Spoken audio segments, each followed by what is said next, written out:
Cues for Leadership.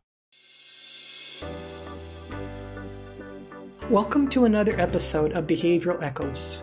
I'm one of your hosts, Lisa Oborn, along with my co-host, Christopher Eady. Today we're joined by William Ryan, Bill as he's affectionately known, who has excelled at building remote communities through instructional design and learning cultures. In organizations, this is a must for success. As you know, part of our work has been published in The Biology of Business, which is now available on Amazon, and we strongly encourage leaders to build learning cultures. Today's clip is one of our Insights in Minutes clip, and we hope you enjoy it. How do people work better together with better access to information no matter where they're located? Because that's part of like the heart of the issue with some of the control, some of the distrust. Come back to office. What we believe is from the biology of business is that information and communication is the critical elements like oxygen in the body. Any cell that doesn't get it has the potential to die. And in a business, that cell has the potential to do something different because they're not understanding this is the way it's supposed to be done.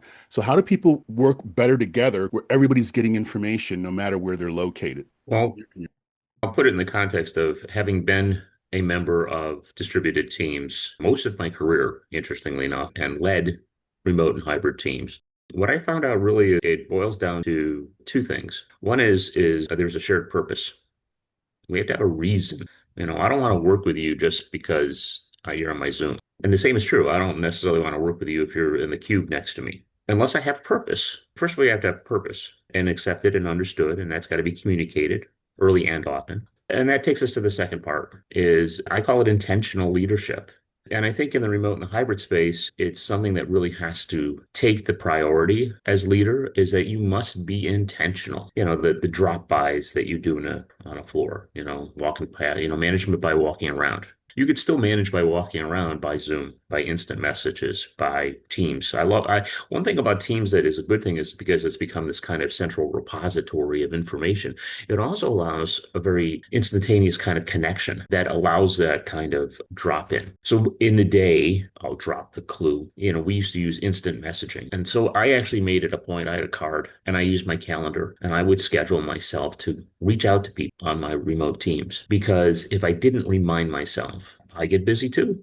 I forget. So, this is the chance to have that often in early communication about what our purpose is and create that connection with the person. Because that's the next thing, is that, people who want to enforce this, drive back to the offices because, we're losing our culture. Yeah. And I can tell you about teams I was physically with that had no culture either. It's how do you create those norms? How do you create that? And it's all about the conversations. So now we're back down to, why do we have those conversations? Because we have a purpose. So there's your circle right there. The community becomes the connections that are driven by a shared purpose that is done by an intentional leader that brings people together for a purpose, for a reason. And there you have it, insights in minutes that shift paradigms and upgrades our performance as leaders.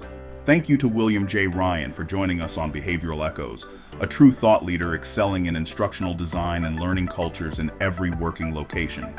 You can find Bill's contact information in the description below.